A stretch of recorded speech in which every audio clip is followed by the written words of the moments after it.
Para quienes no me conocen, yo soy Pedro López Cela, soy emprendedor desde hace 30 años. He tenido la oportunidad de crear empresas en América, en Asia y en Europa, y he estado en muchos sectores, en el de salud desde hace ya como 18 o 20 años trabajando con institutos como NIH y otras organizaciones del sector. Uno de los temas que para mí es muy importante y que creo que tenemos que reforzar en este panel es lo que nosotros llamamos innovación reversiva.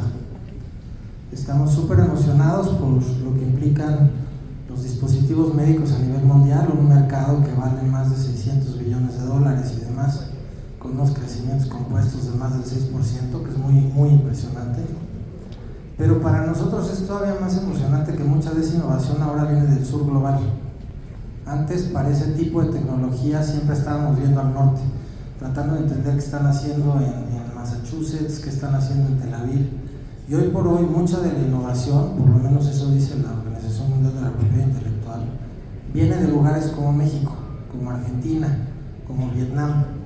Y entonces, no solamente es el mismo nivel de conocimiento que se tiene en lugares como en Oxford o Stanford, sino que además también hay una característica muy especial del científico y del emprendedor del sur global, que es esa resiliencia que nos hace muy diferentes y nos hace librar todas las batallas con mucho menos herramientas. Entonces, pues muy emocionante platicar con tres líderes en sus sectores que además, la verdad es que a mí me consta que se la han rifado a muerte.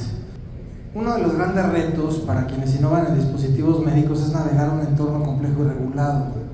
A nivel global, desarrollar y certificar un dispositivo médico cuesta varios millones de dólares, dependiendo de su complejidad y los mercados objetivos, y además esto combinado con todo el tema de clínico, implementación tecnológica y etcétera, que es pues por un lado súper retador, pero también presenta muchísimas oportunidades. Entonces me voy a ir una por una y quisiera empezar contigo, Tatiana, por favor. Dentro de BioWit, y platícanos un poco de qué es BioWit, ¿cuáles son los retos más significativos que has ido enfrentando desde que empezaste con el proyecto y a la fecha? BioWit es la startup que hicimos de la Facultad de Ciencias, en donde participamos los inventores de la plataforma que desarrollamos y que patentamos. Y yo diría que, bueno, voy a empezar desde la concepción de una idea y voy a retomar algo que decía Sergio Iván, que ya no está, pero que tiene que ver con la concepción misma de la ciencia. Es decir, México tiene un enorme potencial en ciencia, en desarrollo científico, tiene enormes científicos y científicas, pero muchas veces la concepción de lo que hacemos para hacer un artículo, una tesis, una conferencia entre pares es muy diferente de la concepción científica que tienes que tener para hacer un producto que pueda ser innovación y que pueda llegar a la gente. Desde ahí hay un enorme reto y siento que parte de la pregunta que también hacían hace rato de por qué se está dando este cambio es porque los científicos también estamos dispuestos a salirnos de nuestra cajita y empezar a dar ese cambio en términos de las ideas que tenemos. El segundo enorme reto que creo que tenemos todos los que hacemos desarrollo tecnológico es conformar equipos consolidados multidisciplinarios, porque los problemas son complejos, la tecnología es compleja y no lo vamos a resolver solo un biólogo, una bióloga, un médico, un ingeniero, una ingeniera, sino un equipo realmente consolidado multidisciplinario que te permite pues buscarle, encontrar la forma, tener diferentes visiones sobre un mismo problema. Y eso se va volviendo cada vez más complejo porque, digamos, en la parte científica, pues nuestro equipo pues, tiene físicos, químicos, biólogos, médicos, matemáticos, pero luego tenemos que compaginarnos con los otros equipos, ¿no? Hablarnos con el otro mundo allá afuera. Y otro gran reto es este que acaba de suceder, que los científicos pues estamos ahí en nuestro laboratorio, como siempre nos pintan con la bata y eso, no usamos tanto bata, pero bueno. Y pues salir a este mundo de cómo vas a producir, cómo vas a financiar, cómo vas a hablar con los empresarios, cómo pues es como cambiar el chip absoluto.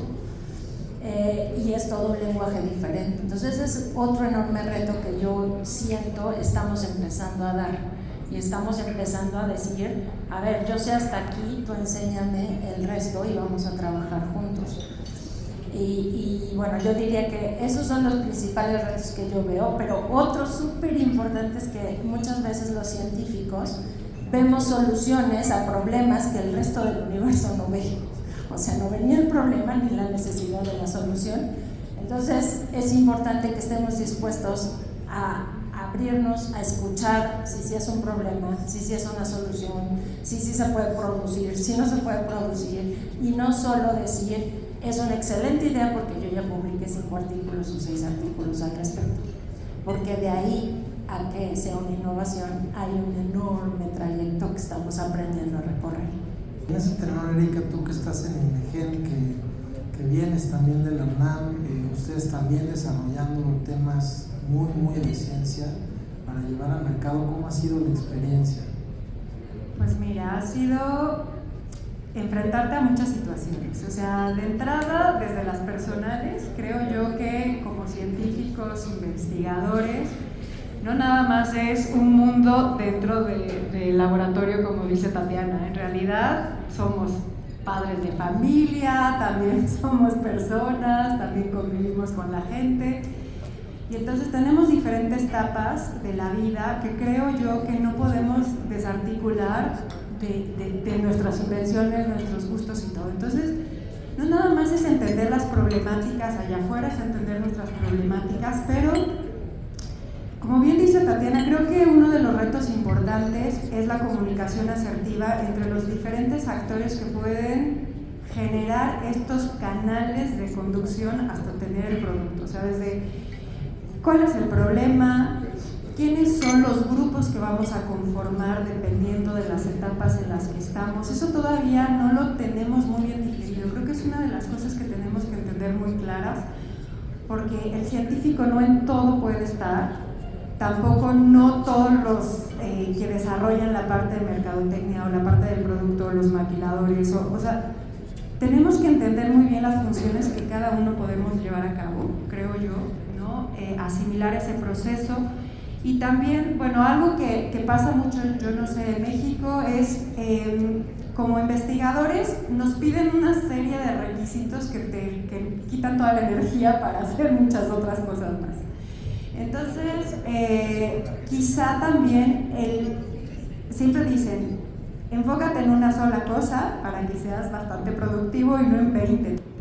Tenemos que concentrarnos en obtener las cotizaciones, hacerlas de secretarias, Entonces, yo veo que a veces los procesos funcionan muy bien cuando tenemos las figuras muy bien claras de cuál es tu función, qué es lo que vas a hacer, y hagámoslo, ¿no? Estos equipos multidisciplinarios son extraordinarios, pero sí nos hace falta entender un poco más y salir más a los ejercicios de nosotros los hospitales.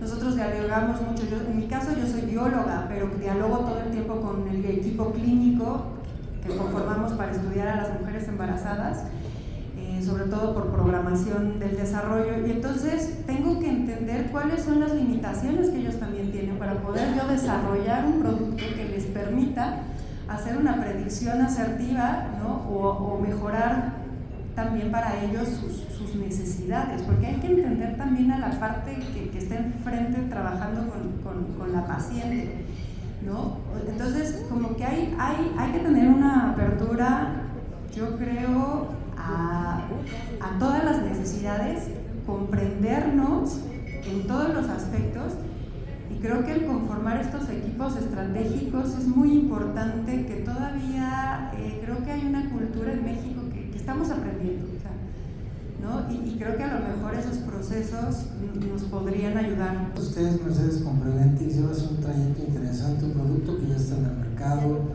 rondas de levantamiento exitosas. ¿Qué puedes agregar a ese tipo de retos que hay? Bueno, para mí yo creo que algo que resume muy bien lo que también las dos han dicho es navegar un ecosistema de innovación disruptiva, ¿no? Hay que entender muy bien que la innovación en México y en todo el mundo tiene que tener un ecosistema que le permita avanzar.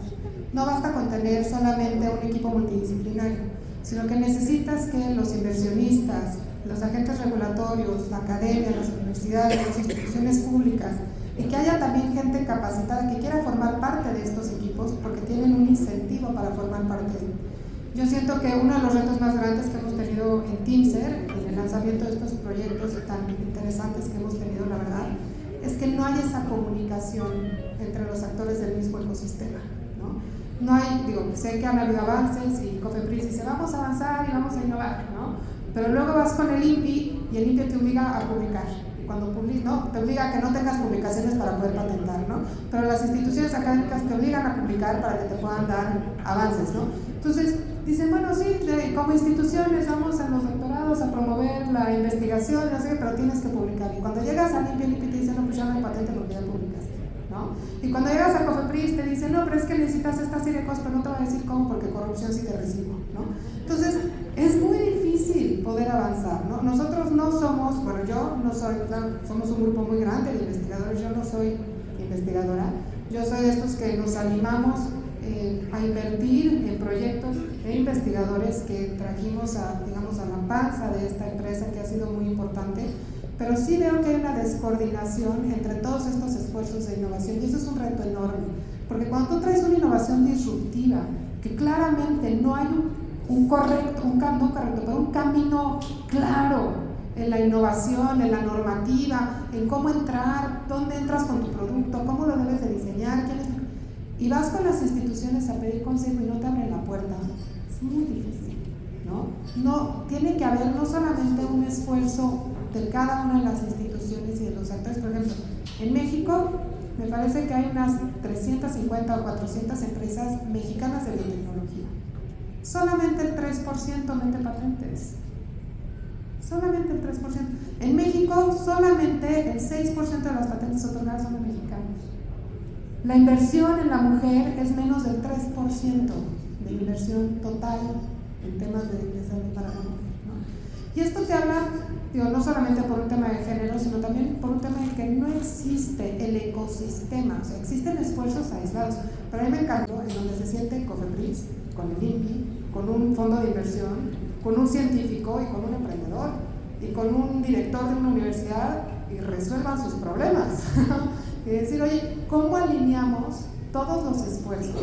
¿Y cómo le hacemos para que haya un camino realmente de apoyo a la innovación disruptiva? Porque es muy difícil navegarlo. Y ese ha sido, la verdad, nuestro reto, ¿no? Y me encanta lo que dices justo del ecosistema y además la propuesta del panel, porque entiendo que hace poquito estuvo por aquí Luis Gómez, no sé si todavía sigue, que es director de una fundación que se llama IT Salud, que están haciendo justo eso. Mencionado Iván también en el panel pasado, ¿no? Lo del curso introductorio, que para quienes quieran ver ese tipo de conversaciones que está diciendo Mercedes, empieza el 5 de marzo, entonces, y está espectacular, ya van en la 3ª edición y yo creo que ha sido una labor importante, específicamente dentro del ecosistema, pero dando doble clic al tema de la relación del mundo de los negocios o productivo con el mundo académico de investigación, que me encantaría entrar un poco más ahí. Básicamente, más del 80% de la investigación que hay en el sector salud viene de instituciones públicas.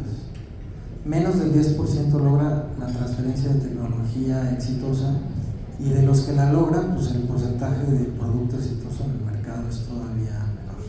Entonces, Tatiana, otra vez regresando contigo, ¿cómo ha sido ese trayecto del patentamiento y la transferencia tecnológica entre una universidad y una empresa privada?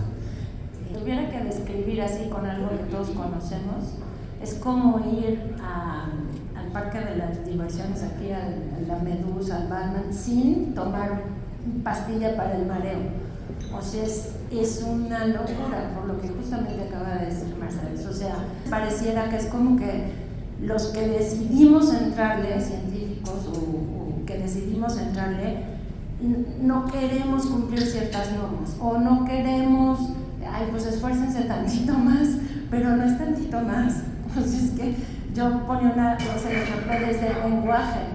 Tú y Juana y Fer, que no es de aquí, nos vieron la primera vez de hagan un pitch. ¿Quién sé qué es eso? Yo googleaba pitch. ¿Qué quiere decir? ¿No? Hagan un deck. Y yo con mi deck de gráficas de miren si es cierto, si hacemos, si medimos. Y ustedes así con cara de ¿y esto qué? O sea, ¿con qué lo vamos a comprar, vender, producir? Entonces, no solo es este es el camino, sino cómo lo vamos atajando. Y creo que el hecho de que no hay un camino, y creo que tiene que ver también con lo que decía Sergio Iván hace rato, es, creo que hasta ahora estamos confiando en lo que México es capaz de hacer. Entonces, como todo lo importábamos, pues el camino es muy claro para la gran compañía farmacéutica, vayas a Cofepris, le hacen esto, le piden esto. La primera vez que nosotros fuimos nos dijeron, número de lote, pues lote 1 hecho en mi laboratorio, ¿cómo número de lote? Entonces, hay un camino claro para la tecnología importada, hay un camino cero claro para la tecnología hecha en casa. Entonces eso se vuelve muy confuso y se vuelve muy problemático y se vuelve no solo una cuestión de diálogo entre empresarios y científicos, digamos, innovadores, sino entre el Estado, el gobierno, las instancias que tienen que regular esas cosas. Y sí creo que deberíamos de trabajar todos para que ese camino fuera muy claro. No que nos brinquemos pasos, sino que sea muy claro y logremos, esta es la tecnología. Pero parte del hecho de que los empresarios tienen que confiar en que sí somos capaces de desarrollar esa tecnología, el Estado tiene que confiar que los empresarios y los científicos somos capaces de hacerlo, y entonces pues ya ponernos todos de acuerdo y ya hacerlo. En tu caso, Erika, estás en un tema súper sofisticado, ¿no? Genómica, medicina personalizada y tal. Un mercado que además espera crezca más de $100,000 millones para 2030, o sea, 5 años, es una cosa impresionante. Pero normalmente justo por eso el perfil de la gente y el tipo de infraestructura requerida depende mucho de instituciones públicas. El privado es más difícil y por eso se tienen instituciones como el INMEGEN. ¿Cómo es ese proceso y qué tipo de herramientas crees que son importantes como acompañamiento para estos emprendedores, sobre todo en etapas tempranas, ¿no? Cuando no hay las infraestructuras de los grandes laboratorios o los grandes corporativos? Bueno, yo creo que insisto mucho en la apertura del pensamiento y del diálogo. Los institutos nacionales, si bien ahorita a nivel Latinoamérica son muy importantes, siguen siendo bastante pocos, ¿no? En México son 17, entonces realmente ahí estamos viendo gran parte de muchos de los equipamientos, como bien dices, que son de punta, pero muchas veces tenemos el equipo, pero no tenemos al tecnólogo que sabe utilizar esos equipos. O tenemos al tecnólogo y tenemos la infraestructura, pero no tenemos el soporte para mantener esos equipos o la garantía de cada año. O sea, son cosas que parecen dar risa, pero están como separadas, como si no se entendiera la manera global de cómo fluye, ¿no? Todo el sistema que debe, desde que te llega la muestra, cómo trabajar en ese equipo, donde solamente una persona va a ser la que va a operar el equipo, en donde cómo le va a entregar a la otra persona ese resultado, la otra persona cómo lo va a analizar. O sea, como dice Tatiana, hay mucha falta de claridad en los procesos paso a paso, y creo que sí, insisto, es falta de recursos. Regresando un poco con lo de genómica, en la parte de genómica hay un potencial enorme en donde yo inclusive a mis estudiantes les digo, estudien mucha bioinformática, ¿no? Trabajen mucho, no les den miedo y aprendan todas estas tecnologías disruptivas. Pónganse a diplomados de inteligencia artificial, entiendan todo lo que es el nuevo lenguaje de Big Data. Entonces, ¿por qué? Porque la genómica, si bien, vamos a decir, esto ya no es tan novedoso, o sea, la genómica, y apenas va a entregar en México con mucho recurso que se puede implementar a través de desarrollo de aplicaciones, softwares, que todavía podemos decir que es potencial para una genómica funcional en la medicina de precisión, ¿no? Que es un poco como la pregunta, o sea, realmente qué tanto podemos aplicar o aterrizar a que a un paciente le puedas medir con, ¿no?, todas sus variantes genéticas y decirle señora va a tener tales enfermedades en tal etapa de la vida, pues eso todavía está muy alejado, ¿no? Entonces, creo que hay que tener como muy claro dónde estamos y para dónde vamos, ¿no? Con lo que tenemos. Buenísimo. Déjame dar un giro. Estás en un tema súper interesante con un mercado muy acotado pero muy grandote. Tengo entendido que más del 90% de las muertes que vienen de cáncer cervicuterino es en el sur global. Interesante además porque pues, es un lugar en donde vivimos 80% de la población del planeta, ¿no? ¿Cómo es ese balance en encontrar un mercado meta súper específico con un desarrollo tecnológico, pero que además puedas proteger bien la propiedad intelectual y puedas expandir a nivel global? Porque todo este proceso de los PCTs y los tiempos y la publicación del paper y 2 años para la protección debe de ser complicado, ¿no?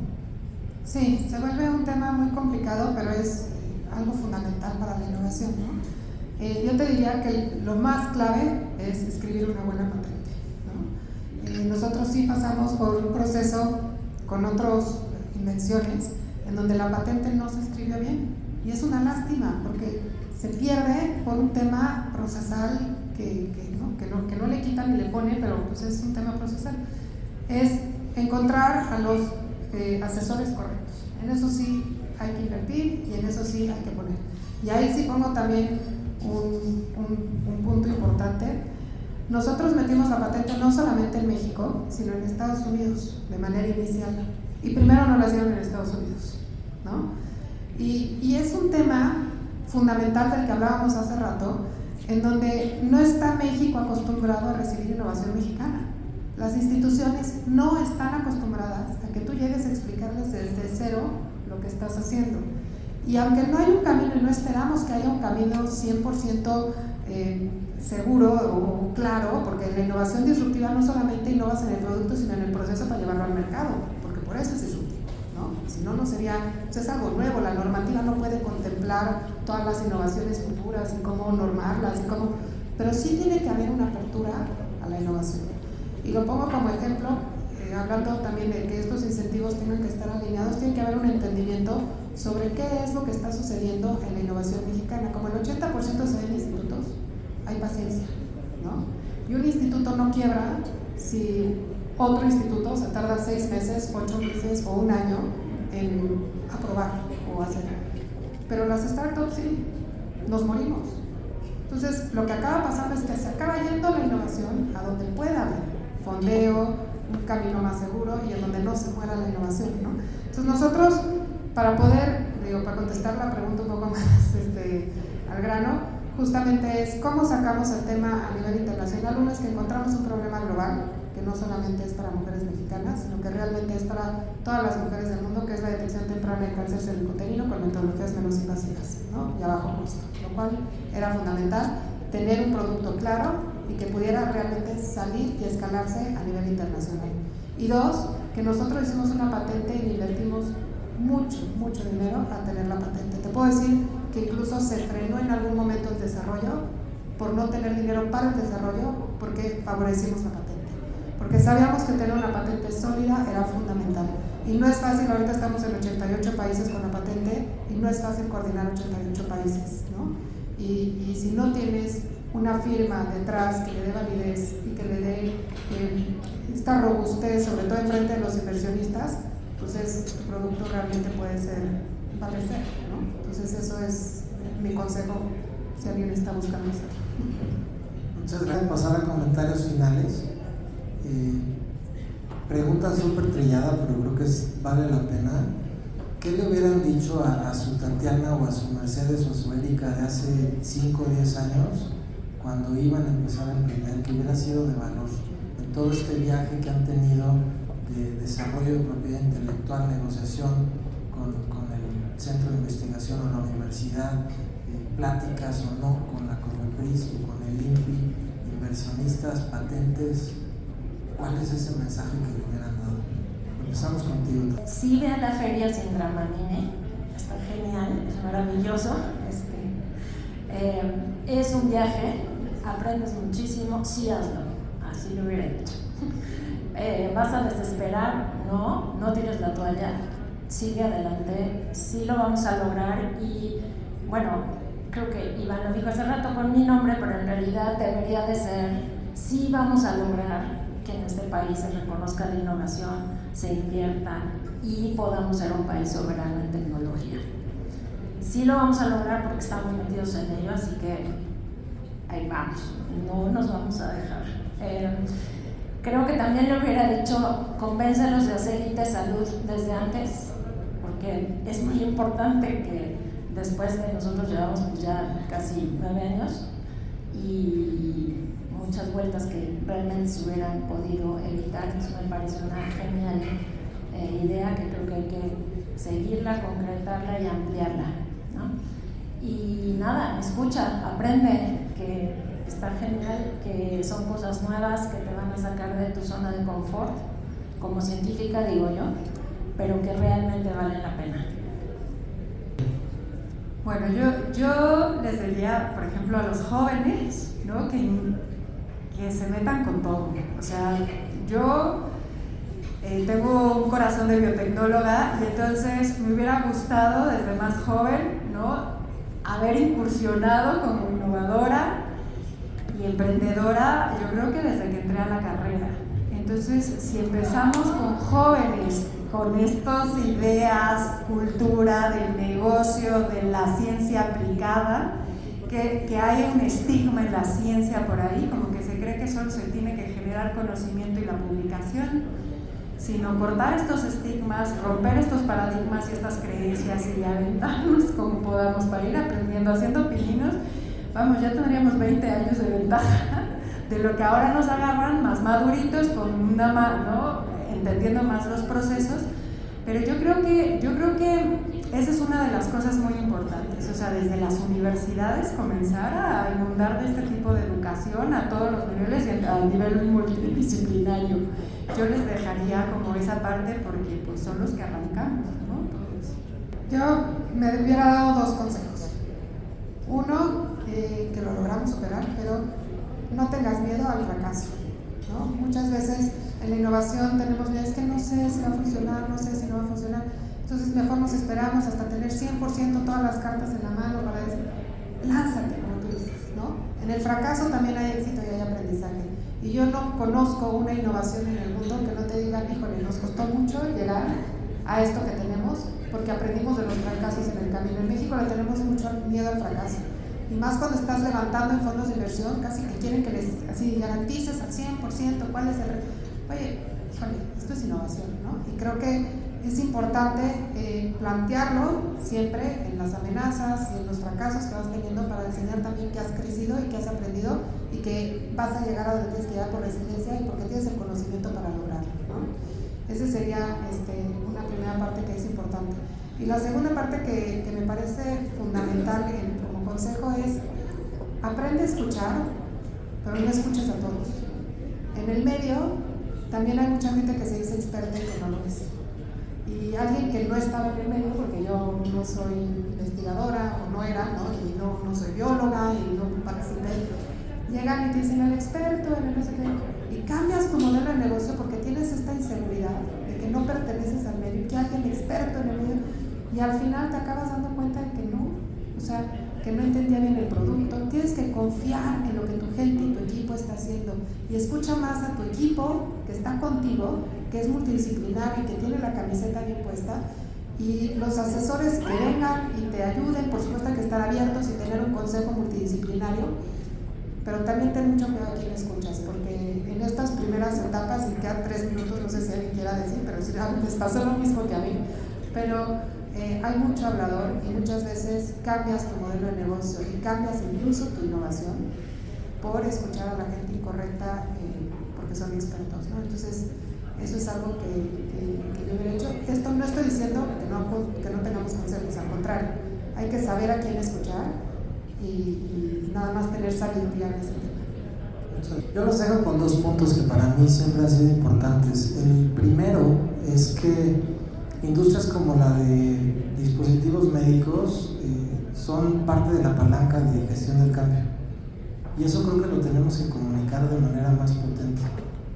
Si hacemos un análisis de cómo funcionan las cadenas de valor y los sistemas económicos, Hay muchos estudios desde hace muchos años que demuestran que el emprendimiento es la única palanca que detona nuevas fuentes de empleo. Pero si dentro de emprendimiento le damos doble clic y empezamos a analizar los sectores, nos vamos a dar cuenta que los que están enfocados en economía del conocimiento son mucho más potentes. Por un lado, porque resuelven los grandes problemas globales, porque el cambio climático y el cáncer no se resuelven con una aplicación, necesitamos ciencia. Pero por otro lado, también ese tipo de empresas desarrollan cadenas productivas de mucho mayor alcance, de más largo plazo y empleos mucho mejor remunerados. Entonces ahí es donde está ese cambio, ¿no?, social, transformacional, que tanto oímos últimamente en diversos países, incluido el nuestro. Hay que comunicarlo mejor, yo creo. El otro mensaje también que creo es importante dar, que es un poco con lo que decía Mercedes. Me acuerdo de niño esta frase de Televisa que decía: cuéntale que más confianza le tengas. Y yo creo que en tema de dispositivos médicos, para mí por lo menos, hay pocas organizaciones que realmente son las que pueden apoyar. Está la Asociación de Emprendedores de México, que es un lugar en donde no hace falta que tengas 19 años y seas universitario para ir a preguntar. Hay unos emprendedores de mucho más de 40 y 50, yo estoy en ese rubro. Pero también está Red OTT México para temas de transferencia tecnológica, y en especial, lo tuvieron aquí, está IT Salud para temas específicamente de innovación y emprendimiento en salud. Muy agradecido con ustedes por la invitación, en verdad un foro extraordinario. Ojalá que haya sido interesante el panel para ustedes como lo fue para mí. Gracias.